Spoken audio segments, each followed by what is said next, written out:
our country was facing tremendous economic challenges, escalating cost of essential household commodities, high fuel prices, rapid depreciation of the Kenya shilling, and spiraling public debt were threatening to ground our economy. My administration has worked hard and consistently so that today the prices of essential commodities like unga have dropped from 240 shillings for a 2-kilogram packet to Kenya shillings 100, majorly attributed to our fertilizer subsidy program, the resilience of our farmers, and good rains that were given to us by God. During the period, we reduced the price of fertilizer also from 7,500 to 2,500.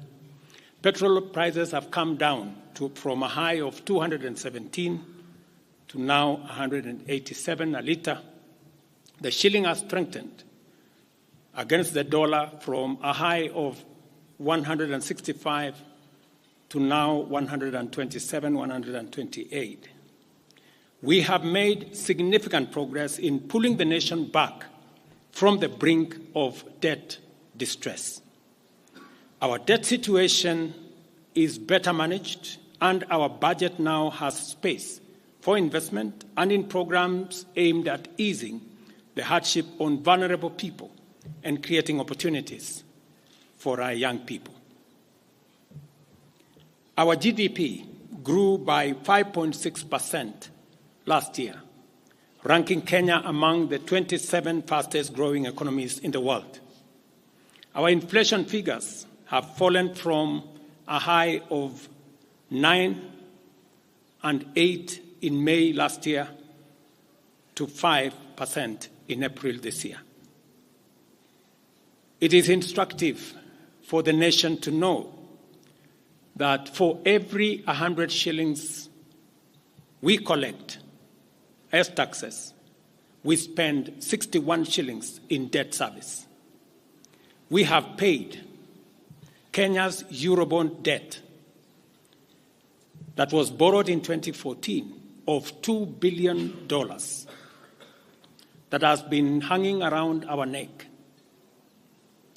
We paid the last installment of $500 million last week. Today, Kenya's debt burden is much less, more sustainable, and we are on course to redeem our country from the discomfort of debt and assert our sovereignty. Early this year, Treasury had proposed a budget of 4.18 trillion.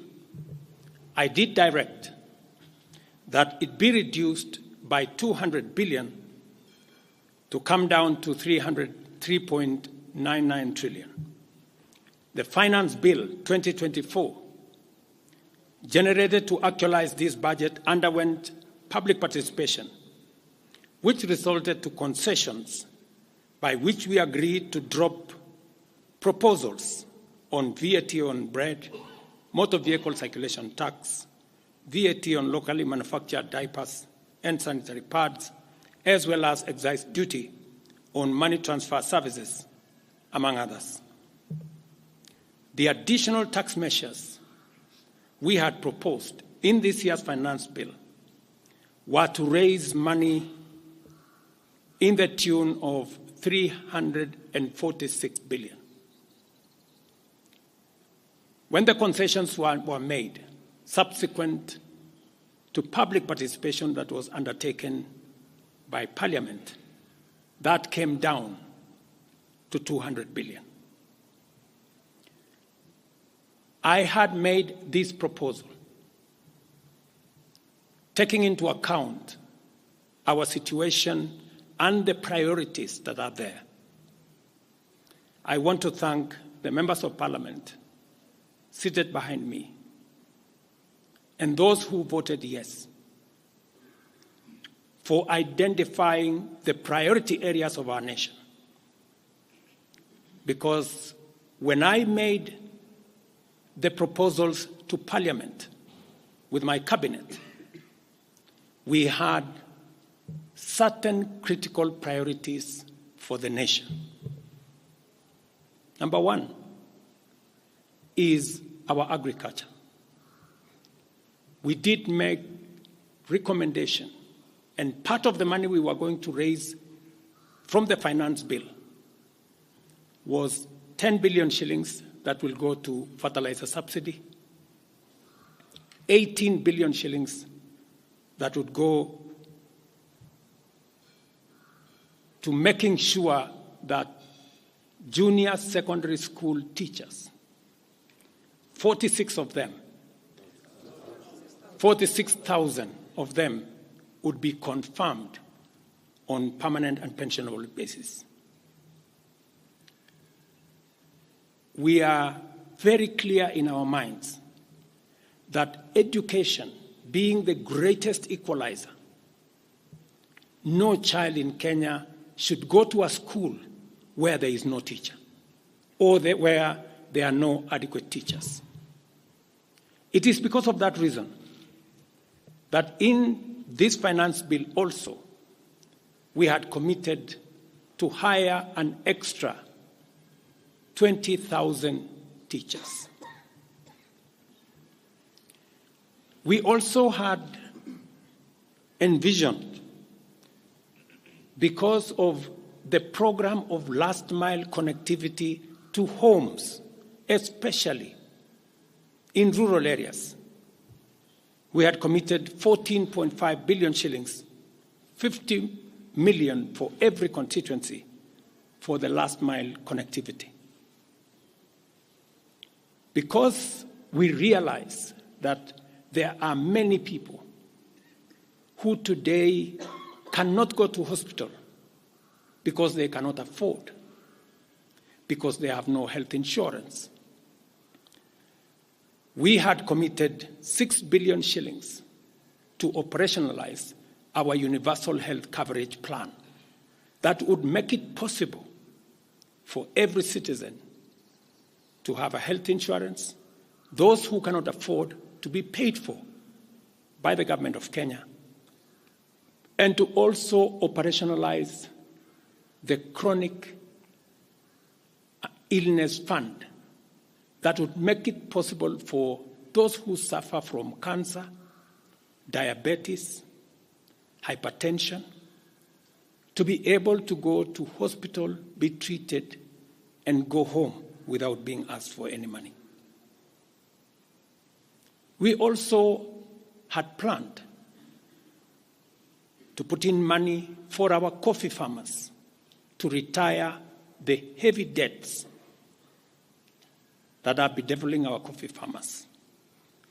We also had allocated money for our sugarcane farmers to make sure that our sugarcane farmers get out of the debts that they're in. We had also committed to our milk farmers 2 billion shillings to make sure that every farmer is paid a minimum of 50 shillings per litre to make sure that these farmers, very hard-working citizens of our nation, get a fair return for their hard work and for feeding our nation. And that is why I commend these members of parliament for agreeing with us that all the priority areas I have mentioned were the right priorities to be funded. And by so doing, they supported the proposal to incorporate also the views of the people. These members of parliament came back to us after they went to listen to the people of Kenya. And they came back and reduced the budget on their own by 146 billion shillings. Notwithstanding all these concessions, it has become evident that members of the public still insist on the need for us to make more concessions. And because I run a government, but I also lead people. And the people have spoken. I am grateful to all the members of the National Assembly who voted yesterday affirmatively for the Finance Bill 2024 as amended on the floor of the House to incorporate the views generated through public participation. And following the passage of the bill, the country witnessed widespread expression of dissatisfaction with the bill as passed, regrettably resulting in the loss of life, destruction of property, and desecration of constitutional institutions. On my own behalf, and on behalf of these members and many other Kenyans, I send my condolences to the families of those who lost their loved ones in this very unfortunate manner. Consequently, having reflected on the continuing conversation around the content of the Finance Bill 2024, and listening keenly to the people of Kenya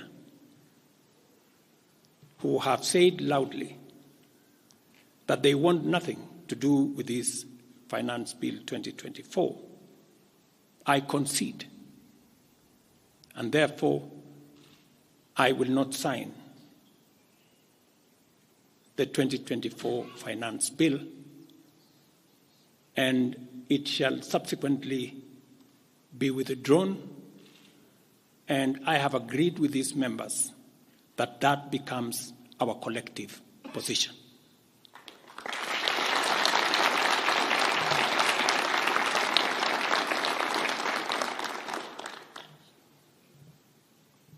Accordingly, there is need for us as a nation to pick up from here and go into the future. And I am therefore proposing that because we have gotten rid of the Finance Bill 2024, it is necessary for us to have a conversation as a nation going forward. How do we manage the affairs of the country together?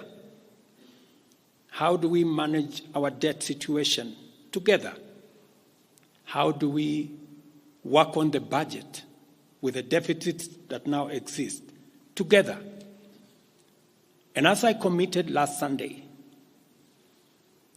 I will be proposing an engagement with the young people of our nation, our sons and daughters, for us to listen to them. As I said on Sunday, listen to their views, listen to their proposals, their ideas, their concerns, and what they think we should do better as we go forward. I am also recommending a multi-sectoral, bipartisan, multi-stakeholder engagement from civil society, religious organizations, professional bodies, for us as a nation to speak to the future of our country, again, together. And this will be on matters that are contained in the bill and matters that the people of Kenya have canvassed in the conversation that has been going on. In this regard as well, I am directing for immediate further austerity measures to reduce expenditure, starting with the Office of the President, the entire presidency, and extending to the entire executive arm of government. Operational expenditure in the presidency be reduced to remove allocations for the confidential fort, reduce travel hospitality, purchase of motor vehicles, renovations, and other expenditures. This will cover the entire presidency and also the executive arm of government. I also propose that equally, Parliament, the judiciary, and county governments, working with the National Treasury, also undertake budget cuts and austerity to ensure that we do live within our means, respecting the very loud message that is coming from the people of Kenya.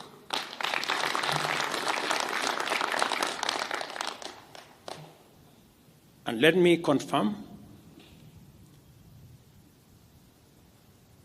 that I have discussed with many stakeholders. I will be meeting some of them shortly after this meeting on charting a way forward that makes sure that we carry the whole nation in this very important journey as we go into the future as a country.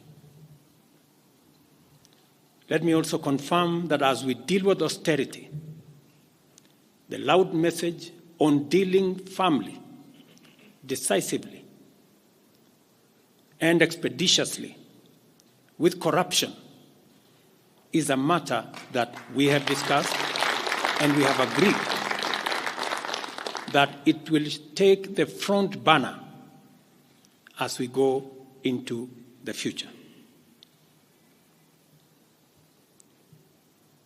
We will continue to do this and carry out this very important conversation. And I want to remind us that we should proceed within the foundational principles upon which our nation is founded, namely constitutionalism, adherence to the rule of law, and respect for constitutional institutions. We must continue to operate within the parameters of the law. I thank you.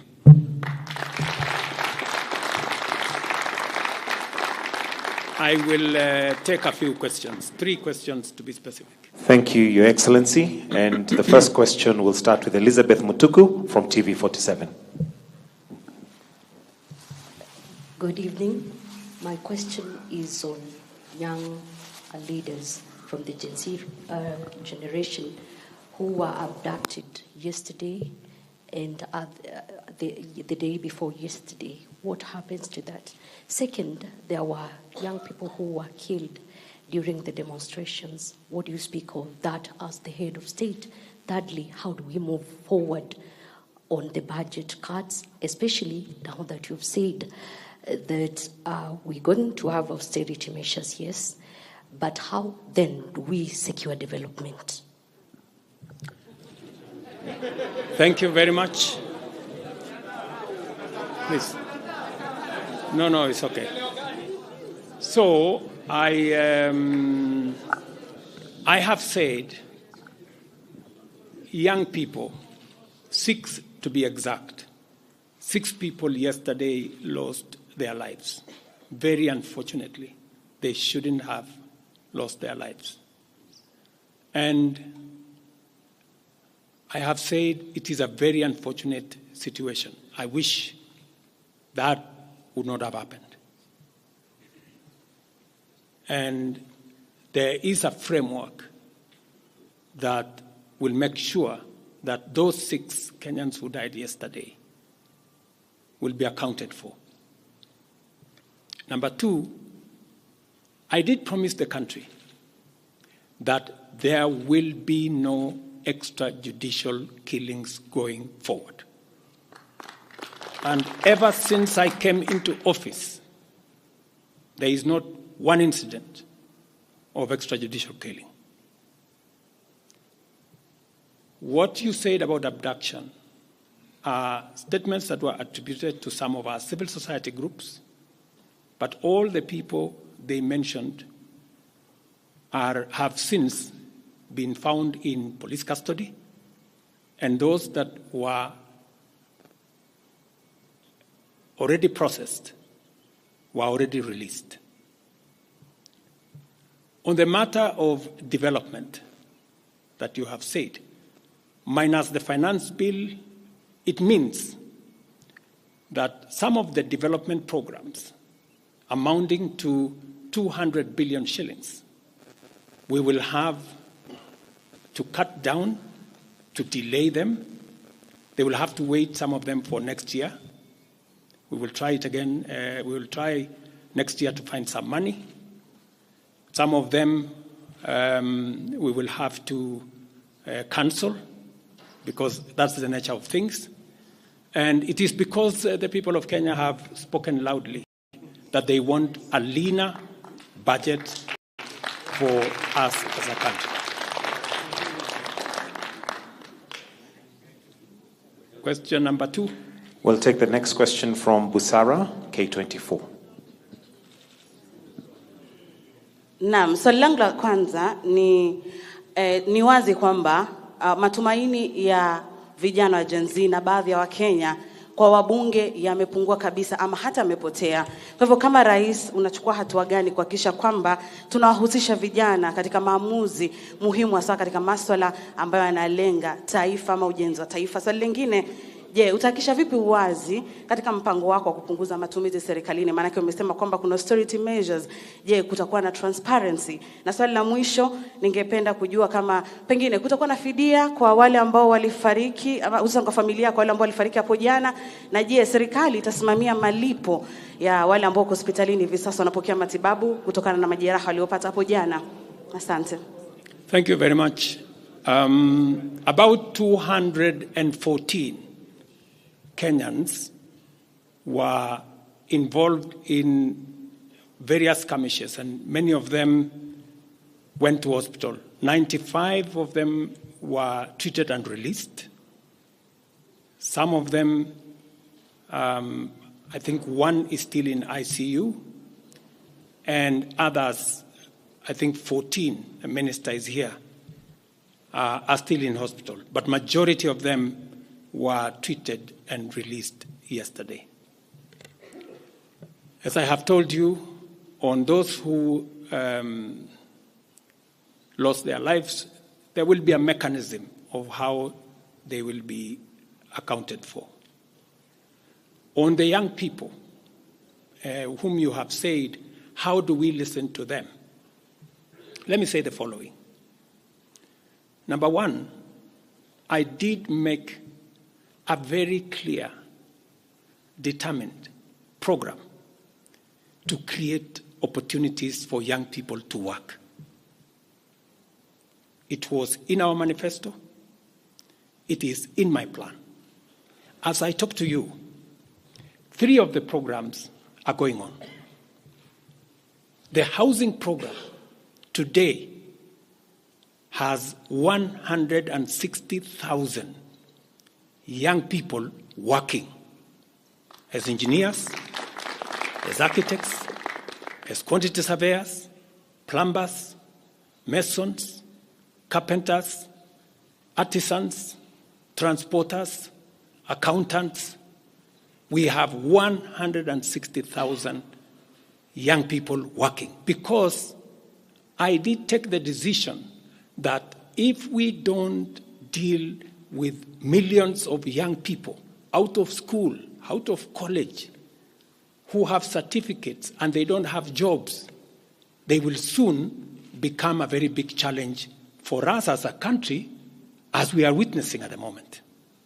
All the young people you see, they are looking for opportunity. They are looking for jobs. And that is why our housing program, once it is fully rolled out, we will have a minimum of 500,000 young people working in our housing program.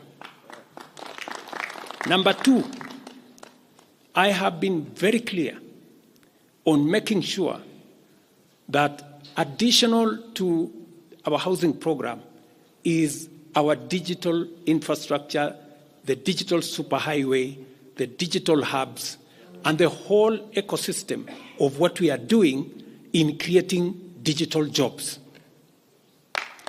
I was in Ruto with Honorable Kingara, he's right there, not more than a month and a half ago, launching a hub that will hire 4,500 young people under CCI.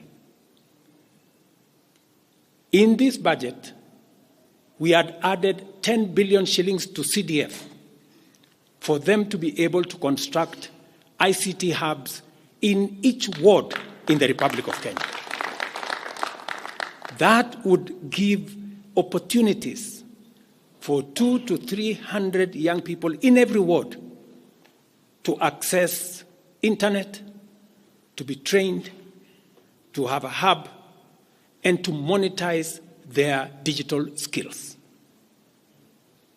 We will still find another way of implementing this plan, even if we have to cut back on CDF, if that is what is going to happen. Again, because we believe that young people deserve opportunity. As I talk to you, we've just concluded 3 bilateral agreements, one of them with Germany, on export of labor. Because we have negotiated with many countries who are interested in the high skills of Kenyan labor. And we have an ecosystem, we now have a plan on how we are going to make sure that the young people in Kenya get opportunities to work either in Kenya or outside Kenya. In fact, just last week, I saw on the headlines of one of the dailies, there was a gentleman from my village. He was put on the headline. And he said he operated from where I used to operate, selling chicken. That's why they put him in the headline. And his complaint was, you see, the president has not done well because in this village, many people are going to look for jobs outside Kenya. That gentleman did not know that those people in our village that have gone to Saudi Arabia or UAE, I am the one who supported the program for them to go as part of the export of labor. So he thought that those people were going away because there were no jobs in Kenya. But it is part of this plan I have kept on talking about, because I think it was called Misoy or somebody. If you go and check the headline, I think of last week, Thursday or Friday, he was there.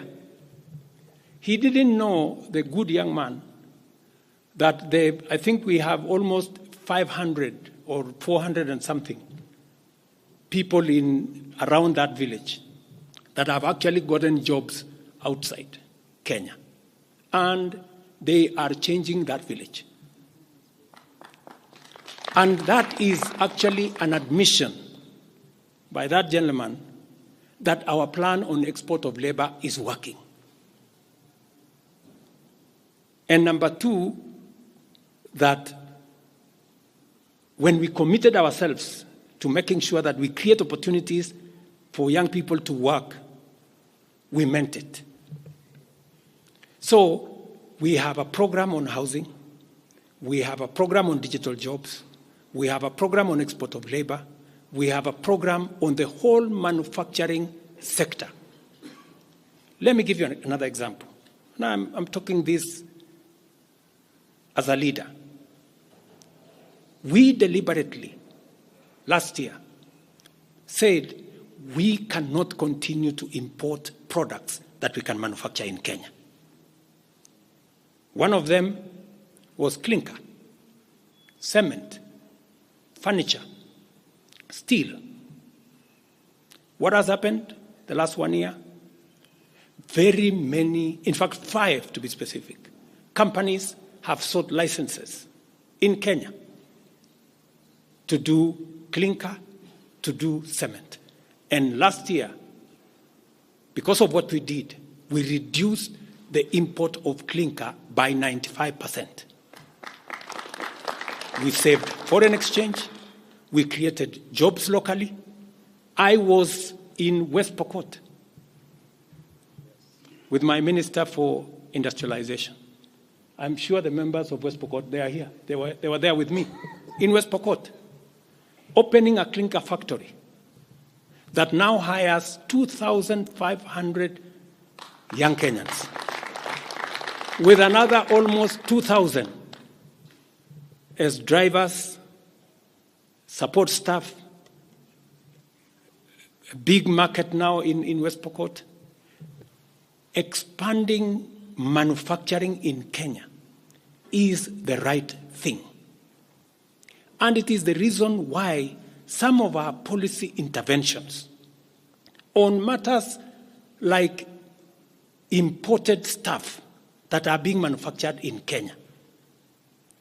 For example, we have said substandard, low-quality imported sanitary pads from China and other places. How can they come into Kenya when we have 10 companies in Kenya hiring Kenyan young people? How can they come and compete here? All the products that we are manufacturing locally, we must protect our local industries so that they create jobs locally, so that they create opportunities locally. In this finance bill, you will also see that we have imposed duty on potatoes from Europe. Surely, how can we continue importing potatoes from Europe? And we have farmers right here in Kirinyaga. We have farmers right here in Nyandarua, in Molo, in Timau. How can we justify? How can anybody take offense that we have imposed duty on imported potatoes? We have put duty on imported eggs, on imported onions, because we must protect our local farmers. Every country does that. Every country does that. I was negotiating with the Prime Minister of India because they are imposing duty on our avocados. I was in Korea negotiating with the government of Korea because they are imposing duty on our tea, on our coffee, and on our macadamia, including our avocados. Every country does that to protect their market, unless there is a mutual agreement. So these are amongst the things we are doing to make sure that we grow our local manufacturing, create local jobs, create local wealth. That is how we are going to move forward as a country. We cannot continue to be a supermarket for other people's factories. It is important that we also produce our own products. Our young people can produce products in Kenya which are of high quality, which are of international standard, and we can do that. So I just wanted to clarify this point because it is addressing the young people of our country. And I am looking forward to a conversation with my sons and daughters, the young people of this nation, to explain to them the opportunities that they have, and I want to listen to them. What additionally do they want me to do? What can we do better? And how can we move the country forward together? Thank you very much. Thank you, Excellency. That marks the end of the question session. Thank you very much, Your Excellency.